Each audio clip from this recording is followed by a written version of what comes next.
오늘 지금 이 시간에는 모든 복을 받거나 모든 저주를 받거나 라는 제목으로 함께 하나님 말씀을 듣도록 하겠습니다. 혹시 영화야 서울의 봄 보셨습니까? 예, 보신 분도 계시고 안 보신 분도 계실 텐데 5.16 그 군사정변 쿠데타를 일어난 사건을 그린 이제 영화죠. 황정민 씨가 나와가지고 또 다른 그런 출중한 배우들도 나오셔가지고 사람들이 또 많이 영화관으로 이 영화를 보러 갔던 기억이 납니다. 이 극적인 재미를 위해서요, 각색이 많이 되었다는 이런 비판을 받기도 하지만 또 5.16 쿠데타 당시 사건 자체가 우리 그 민주국가에서 불법적으로 일어난 일을 다뤘다는 그런 사실 때문에 여전히 우리에게 또 많은 교훈을 주는 영화입니다. 제가 오늘 이 영화를 제일 처음 들고 온 거는요, 당연히 뭐 정치적인 얘기를 하기 위해서 그런 것은 아니고 여기 나오는 그 한 인물의 대사 때문입니다. 네, 여기 큼지막하게 적혀 있는데 이 전두광이라는 인물이 나오거든요. 실제 전두환이라고 이렇게 그 전 대통령의 이름을 그대로 쓸 수 없으니 조금 따서 전두광이라는 인물이 나옵니다. 이 쿠데타를 위해 이렇게 사람들이 뭉쳤는데요. 이 사람들이 뭉쳤을 때 어떻게 하지? 뭐 다시 돌아갈까? 뭐 이렇게 많이 고민을 할 때 이 전두광이 얘기를 합니다. 이 경상도 사투리로 이 정도 각오도 안 했습니까? 실패하면 반역, 성공하면 혁명 아닙니까? 하면서 네, 이렇게 얘기를 합니다. 이 좀 더 이제 부드럽게 표현하자면 뭐 아니면 도 아니겠느냐, 뭐 대박 아니면 쪽박 아니겠느냐, 예, 막 이렇게 표현할 수 있을 것 같습니다. 참 이 그 양극단의 선택을 요구하는 대사거든요. 이 사람들의 그 얘기를 들었을 때, 그 사람들이 얘기를 들었을 때 무엇을 선택할 것인가, 그리고 무엇을 선택해서 어떻게 될 것인가, 그것은 또 이 설교와 큰 상관이 없기 때문에 제가 뭐 더 말씀드리진 않겠지만 어쨌든 이렇게 그 양극단의 선택을 해야 할 상황, 그 상황을 한번 상상해 보셨으면 해서 제가 한번 또 말씀을 드렸습니다. 왜? 오늘 본문에서도 이 하나님 백성들이 지금 딱 그 양 갈림길 선택의 순간에 서 있습니다. 모든 복을 받거나 아니면 모든 저주를 받거나 이 둘 중 하나를 선택해야 하는 상황에 있기 때문이죠. 원래 저희가 그 묵상책 본문이라고 하면 그 묵상할 본문은 28장 15절에서 35절까지입니다. 하나님 믿지 않고 하나님 말씀 따르지 않으면 저주를 받는다라는 그 내용이거든요. 그런데 사실 뭐 세상 어디 천지에 뭐 자식을 혼내고 싶어서 혼내는 부모가 어디 있겠습니까? 정상적인 부모라면 이 자식을 혼내기 참 마음이 아프지만 그 자식을 위해 내 마음 한켠을 꾹 누르면서 또 교육을 위해 혼을 내는 게 부모 마음이죠.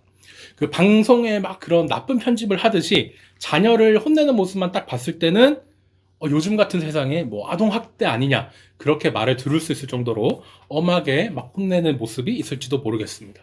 하지만 그런 오해가 평소에 그 사람이 어떻게 또 자녀를 대하느냐, 얼마나 그 자녀를 사랑하느냐를 보면 그런 오해는 또 쉽게 풀리게 되죠. 우리의 참된 그 아버지 되시는 하나님, 그리고 또 우리가 하나님의 자녀로서 우리도 마찬가지라고 생각됩니다. 지금 본문에서는요, 하나님이 막 경고하면서 저주를 해요. 너희가 지금 내 말을 잘 듣지 않고 따르지도 않으면 이 모든 저주가 너희에게 임할 것이다, 이렇게 말씀을 하시죠. 아니, 하나님, 분명히 하나님은 사랑이라고 하셨는데 어떻게 우리한테 지금 저주를 내리실 수가 있습니까? 이렇게 생각할지도 모르겠습니다. 하지만 제가 앞서 말씀드렸듯이 이 저주에 해당하는 본문도 하나님이 평소에 이스라엘 백성들을 어떻게 대하셨는가, 어떻게 사랑하셨는가를 생각하며 읽으면 또 그 오해가 풀린다고 믿습니다. 오늘 신명기 말씀 전까지 하나님이 어떤 분인지를 저희가 또 살펴보면요, 창세기에서 하나님은 이미 이스라엘 백성을 선택하셨죠. 구원받을 백성으로 선택을 하셨고요, 출애굽기에서는 이미 그 이집트로부터 구원해 내셨습니다.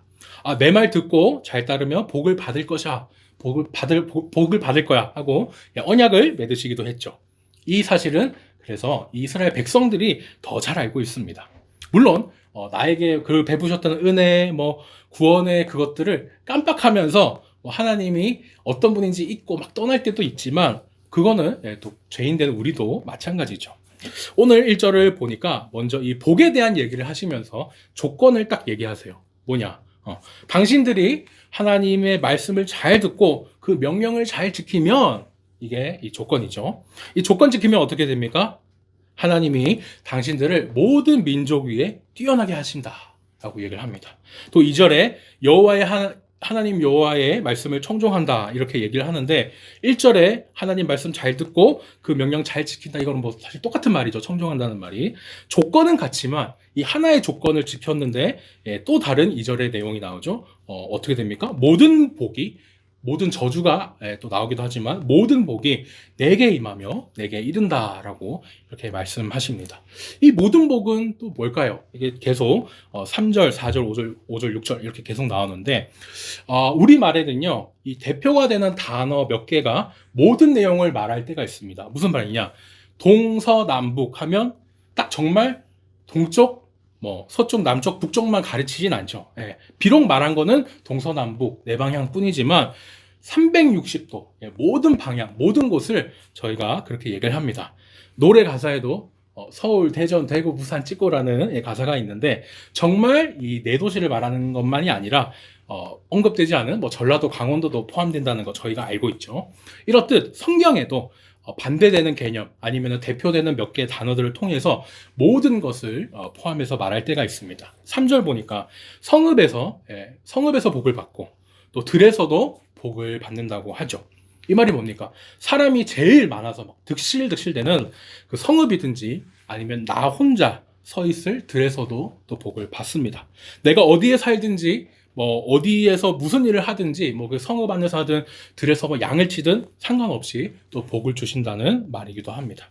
4절에는요 또 다른 복인데 사람의 자손 그리고 가축의 번성을 말합니다. 5절에서는 광주리와 떡 반죽 그릇에도 복을 받는다고 하는데 이게 뭡니까? 당시에 가장 그 필수적인 재산들 또 먹고 사는 문제 이런 것이겠죠. 의식주 걱정할 필요 없이 정말 그 넘치는 풍요로움을 그런 복을 받는다라고 얘기하고 있습니다. 6절에서 들어와도 복을 받고 나가도 또 복을 받는다 이렇게 얘기를 하고 있습니다.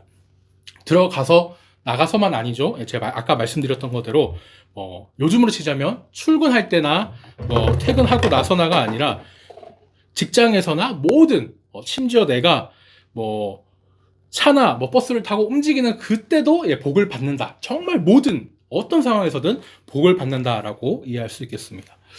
정말 이게 상상을 초월하는 이 복이 아닌가, 축복이 아닌가 생각을 하는데요. 정말 우리 하나님께서 어떻게 하면 내가 이 사랑하는 자녀에게, 이 백성에게 좀 복을 줄 수 있을까 이렇게 고민하시는 것 같은 그런 마음이 듭니다. 그런데요, 여기서 끝이 아닙니다. 6절에 이어서 7절부터 13절까지 저희가 너무 길어서 우리 읽을 때는 다 읽지 못했지만 더 상세한 복이 나와요. 3절, 6절이 각 개인의 삶에 관한 것이라면 나머지 부분은 단체, 그 공동체가 받을 복에 대한 내용입니다. 이스라엘 전체 나라에 대한 얘기도 있는데요. 요약하자면은 신앙적으로, 군사적으로, 경제적으로 그냥 될 수 있는 복은 모두 들어서 그 풍요로운 복을 받는다는 내용입니다. 그러면서 이 복에 관한 내용이 14절에서 이렇게 마무리가 됩니다. 앞서 말한 이 모든 복들 잘 들었지? 이 모든 복이 하나님만 잘 섬기면서 하나님 말씀을 잘 따르면 너희가 이렇게 복을 받을 거야. 너희가 이와 같을 거야. 이렇게 얘기를 합니다. 정말 그렇죠. 오늘 신명기 28장에서는 복을 받는 내용, 그리고 저희가 또 뒤에 나오겠지만 저주를 받는 내용이들 너를, 내게 이런 말이 정말 많이 나오거든요. 그게 뭡니까? 너의 마음과 내 행동의 결과가 너의 하나님으로부터 네가 복을 받을지 안 받을지를 정한다라는 거를 계속 이렇게 강조하면서 말해주고 계신 거죠. 근데 이 복을 주시겠다는 내용도 사실 놀라운 내용입니다. 왜냐? 이스라엘 백성들은 아직 그 가나안 땅에 들어가지 않은 상태죠. 아직 땅이 없는 사람입니다. 제대로 건국되지 않은 그 나라의 백성으로서 지금으로 치자면 난민이죠. 근데 이런 난민이 그 이방 나라들로부터 살아남는 것만 해도 아이고 감사합니다 해야 할 일인데 그 살아남는 거를 넘어서 모든 민족 가운데 우뚝 서겠다. 그 풍성함을 누리게 하겠다. 정말 이거는 파격적인 그런 축복이죠. 이 사람들은 심지어 그 전에 가나안 땅 정복에 실패했지 않습니까? 하나님을 실망시켰던 사람이에요. 그런데도 하나님은 다시 한번 제발 내가 좀 복 좀 줄 수 있게 제발 좀 이렇게 좀 살아라 하면서 이렇게 복을 주시려고 하고 있습니다. 그런데요, 오늘 말씀이 끝이 아니죠. 이제 오늘 원래 해당됐던 그 저주의 내용이 나오면서 내용이 확 반전됩니다. 그것도 막 엄청 이제 무시무시하게 반전이 되는데요. 저주의 내용이 나오게 되는 것이죠.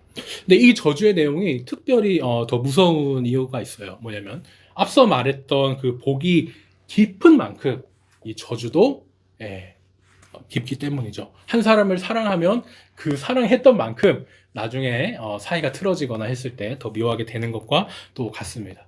일부러 하나님은요, 이 앞에서 말했던 복의 내용을요, 그대로 가져와서 복을 저주로 반전시킵니다. 앞서 이제 모든 복을 말하셨던 하나님은 이제 15절에서는요, 모든 저주를 얘기합니다. 그러면서 이제 그 복의 내용을 저주로 그대로 바꿔가지고 내가 성읍에서도 들여서 복을 받는다고 3절에서 그랬는데 16절에서는 성읍과 들여서 저주를 받는다고 그대로 바뀌었죠. 5절에서 광주리 떡반죽 그릇에 받는 복은 17절에 저주가 되고 또 18절에 가족과 가축에 대한 복도 저주로 바꾸시고요. 들어오거나 나갈 때도 받던 복이 19절을 보니까 또 저주가 됩니다. 그러면서 이제 여기도 다 제가 다루진 못했습니다만은 20절부터 심지어 68절까지 20절부터 68절까지 온갖 그 될 수 있는 저주는 다 예시를 들면서 말해주고 있습니다. 당시 고대사회 기준에 그 정도였으니 얼마나 참 대단합니까? 근데 참 무서우면서도 이상한 게 있어요. 아니 하나님이 그렇게 막 복 주시려고 안달난 그 하나님이셨는데 왜 복의 내용은 막 조금 적으시고 이 저주의 내용은 길게 그것도 엄청 구체적으로 적으셨는가? 그 이유는 무엇일지 저희가 또 한번 살펴보면 좋겠습니다.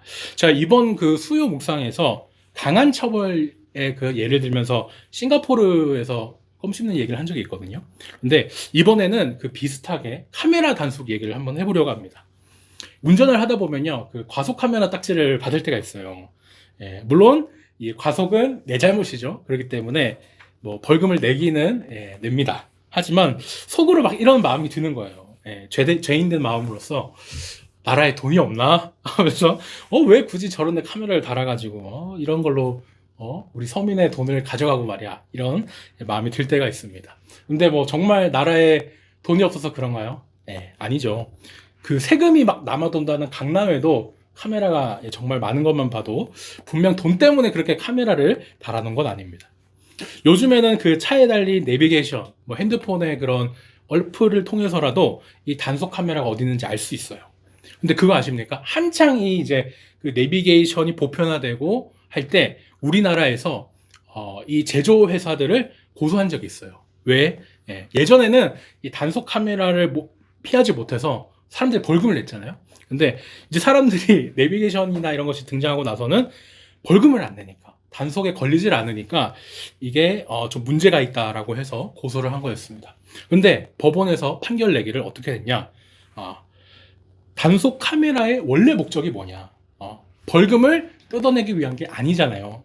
사고가 많이 나는 곳에 좀 여기만큼이라도 속도를 줄여서 우리 좀 사고를 예방합시다.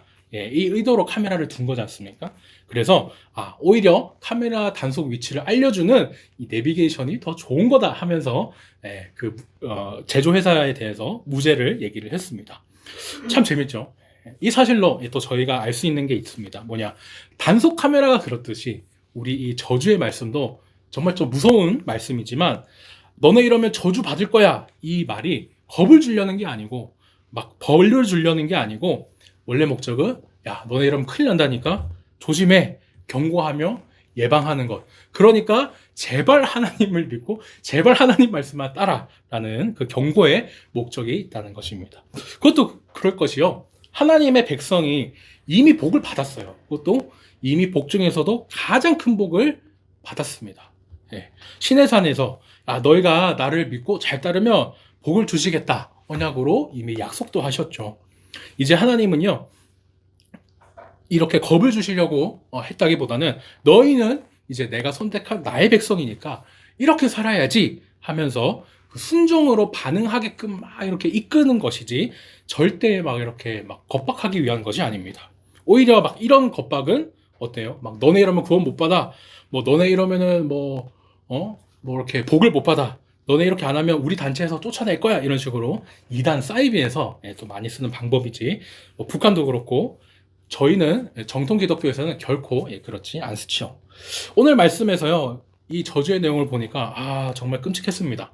너무 길어서 제가 또 짧게 요약해드리자면 앞에 말했던 그 축복을 그대로 이제 반전시킨 거, 깊게 복을 받은 것만큼 또 깊게 저주도 온다는 것, 그것이 있었지만 또 더 말씀하시죠. 뭐냐, 더 큰 저주들이 있는데 20절부터는요 질병을 겪고 기근이 있으면서 전쟁에 지는 등 더 이렇게 심한 저주들이 나옵니다. 뭐 질병만 해도 폐병, 열병, 염증, 학질, 한재, 풍재, 성능 재앙, 뭐 별의별 재앙이 질병이 쫙 나옵니다. 이스라엘 백성들도 그랬겠죠. 정말 내가 뭐 듣도 보도 못하고 뭐 생각해 보지도 못하고 경험도 못했던 온갖 질병에 걸리는 그 저주가 있다는 것입니다. 또 자녀를 낳아도 그냥 포로로 잡혀가니까 함께 있지 못한다 얘기를 하면서요. 기근도 일어납니다. 농사 일을 하지도 못하고 또 내가 일을 한 거에 대한 값도 못 받고 이 먹고 사는 문제가 크게 저주를 받는 것이죠. 이스라엘 형편이 또 얼마나 힘든지 얘기가 나오는데요. 44절에서는 평소에 그 이스라엘이 가난한 이방인들을 도와줬습니다. 근데 지금은 이제 그 빌어줬던 이방인들에게 자신들이 빌어먹게 되는 그런 내용이 나옵니다. 얼마나 이 그 자존심이 상하고 부끄러운 일입니까? 그런데 지금 이런 저주가 계속 이스라엘에게도 일어날 것이다 라고 경고를 하고 있습니다. 외국의 침략을 45절 보니까 당하고요. 뭐 53절에는 부터는 심지어 포위당했을 때, 전쟁으로 포위당했을 때 부모가 막 자녀를 잡아먹고 막 이런 끔찍한 일도 막 계속 얘기를 하고 있는데, 제가 이런 저주를 말해봤자 이게 참 이게 뭐 힘들 뿐더러 설교가 끝이 나지도 않을 것 같습니다. 정말 다루기도 힘들 정도로 이렇게 저주를 상세하고 길게 말씀을 하시는데요. 이런 저주 들으면 기분 어떠십니까? 좋진 않아요. 당연히 좋지 않고 불쾌하기도 합니다. 그런데 정말 우리가 그 올바른 우리 신앙관에 제가 말씀드렸던 것처럼 하나님의 언약을 기억한다면 이 저주가 그래도 저주로 느껴지지는 않으리라 믿습니다. 우리는요, 이미 우리도 구원의 큰 복을 받은 백성이죠. 이 저주는 그래서 공포가 안 됩니다. 하나님께서 지금 그러니까 제발 나에게 돌아와. 그러니 제발 나와 머물며 함께하자. 이런 따뜻한 경고, 또 프로포즈와 같다는 사실을 알기 때문이죠. 하나님은 근데 왜 오늘 백성들 앞에 막 이렇게 저주로 이렇게 겁을 주시면서까지 막 이렇게 그렇게 생각할 수 있을 만큼의 강한 어조로 막 이렇게 경고를 하실까요? 오늘 말씀이 신명기 말씀입니다. 그죠? 저희가 새해를 시작할 때 이 신명기 말씀으로 시작을 했어요. 신명기가 뭡니까? 이스라엘 백성들이 나와서 새로운 가나안 땅으로 딱 그 들어가기 직전에 이 모세가 자신이 그 죽기 전에 유언으로 남겼던 말이었습니다. 이제 그 모세가 봤을 때 자기가 예전에는 신앙의 조언을 이렇게 해줄 수 있었지만 이제는 자기가 하늘나라로 가야 되기 때문에 죽음을 이제 알고 있기 때문에 남아있는 백성들이 잘 어떻게 해야 되는데 막 그런 걱정이 앞서 있는 상태예요. 그 가운데 그 새 땅이 어떤 곳인지 저희가 알 수 있는 것은 하나님도 당연히 이스라엘 살 곳이 어떤 곳인지 알고 계셨고 모세도 그 가나안 땅이 어떤 곳인지 알고 있었기 때문에 이런 얘기를 하셨다는 걸 알 수 있습니다. 어떤 곳이었냐? 가나안 땅은 이집트에서는 당시 그 선진 농법으로 자기네들이 농사를 했죠. 그러니까 뭐 비가 뭐 많이 오든지 뭐 상관없습니다. 뭐 논에 뭐 아니면 밭에 아니면 강에 있는 그 물을 끌어오면 되니까요.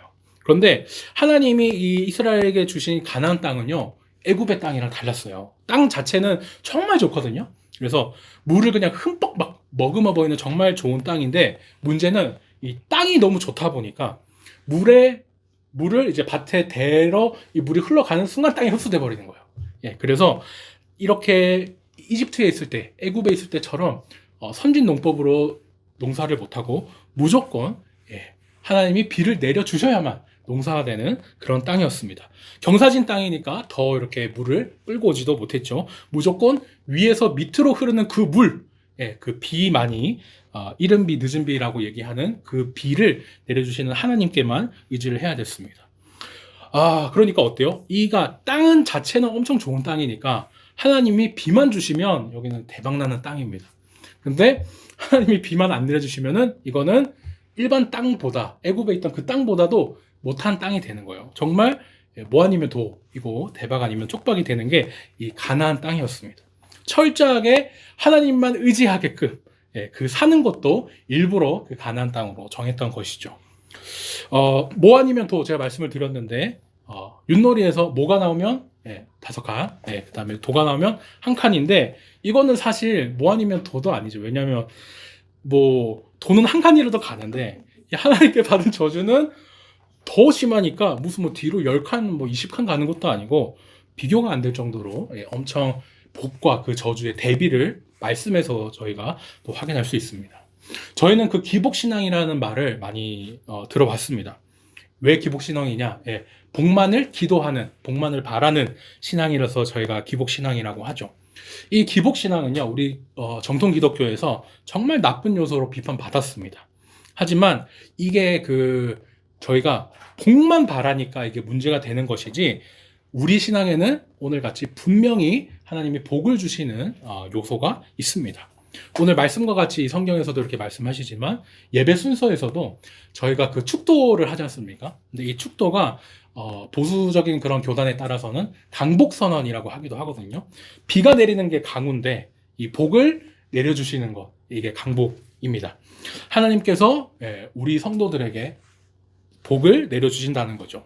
이 복을 위해서, 그러니까 복만을 위해서 빌고 신앙생활을 하니 그게 문제인 거지, 하나님께서 복을 주신다는 개념은 당연히 지극히 성경적인 것이라는 것을 저희가 알 수 있고, 여전히 또 우리 하나님께서는 우리에게 복을 주시기 원하십니다.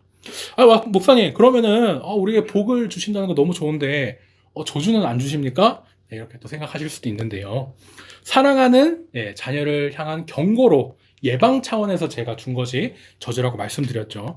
그래서 우리에게 이 저주가 비록 엄청 이렇게 겁먹을 수도 있어도 큰 공포는 아니라는 걸 저희가 알 수 있습니다. 근데 하지만 가장 중요한 것은 어디까지나 이게 사랑하는 그 자녀에게만 이 저주가 아니게 되는 것이죠. 만약에 하나님을 떠나 스스로 뭐야 하면서 자녀됨을 포기하고 떠난다면 정말 저주는 저주가 되겠죠.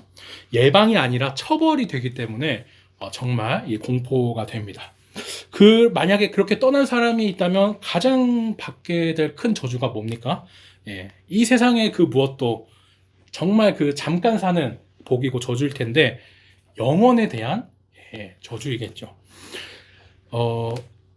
영원에 비하면은 뭐 세상의 것 아무것도 아니고요. 가장 큰 저주는 하나님과의 관계가 떨어진 것. 정말 그 관계가 파괴돼서 구원받지 못하는 것. 그것이 그 사람이 받을 가장 큰 저주고 벌이라고 하겠습니다. 오늘 말씀에는요, 이 광주리에도 복을 받거나 저주를 받는다는 말씀이 나옵니다.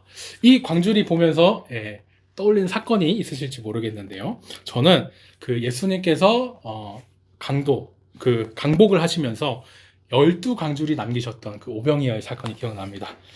모세 오경 달달 외웠던 그 제자들이, 유대인으로서 당연히 달달 외웠던 제자들은 당연히 그 기적 때 오늘 말씀을 기억했을 겁니다. 우리에게는 이 모든 저주를 복으로 바꾸어 주신 분이 계시죠. 모든 저주를 받을 운명이었는데 하나님의 자녀 삼아 주셔가지고 그 저주가 되지 않게 오히려 복으로 바꾸어 주신 분이 계십니다. 누구실까요? 예수님이죠. 우리에게 이렇게 복을 주시기 위해서 스스로는 나무 위에 달리는 저주를 받으셨습니다. 이제는 그 예수님으로 말미암아서 우리는 이렇게 막 복을 비는 것이 아니라 이미 받은 복을, 하나님이 내려주신 그 복을 건강하게 누릴 수 있습니다. 아, 목사님, 무슨 복이요? 지금 내 상태가 지금 복 받는 상태가 아닌데요. 라고 또 생각하실 수도 있는데요. 가장 큰 복, 예, 말씀드렸죠. 이 영생에 관한 복을 생각해 보셨으면 좋겠습니다. 한 그 명언을 제가 봤는데요. 돈으로 살 수 있는 것 중에 가장 가치가 있는 것은 그 돈이 없어져도 남는 게 가치가 있다 그러더라고요. 맞는 말입니다. 사람들이 그래서 돈 자체를 막 내가 통장에 이렇게 뭐 숫자를 위해 넣어놓기보다는 그 돈으로 좀 남는 걸 위해 건강을 사고 또 지식을 사고 하는 거 아니겠습니까?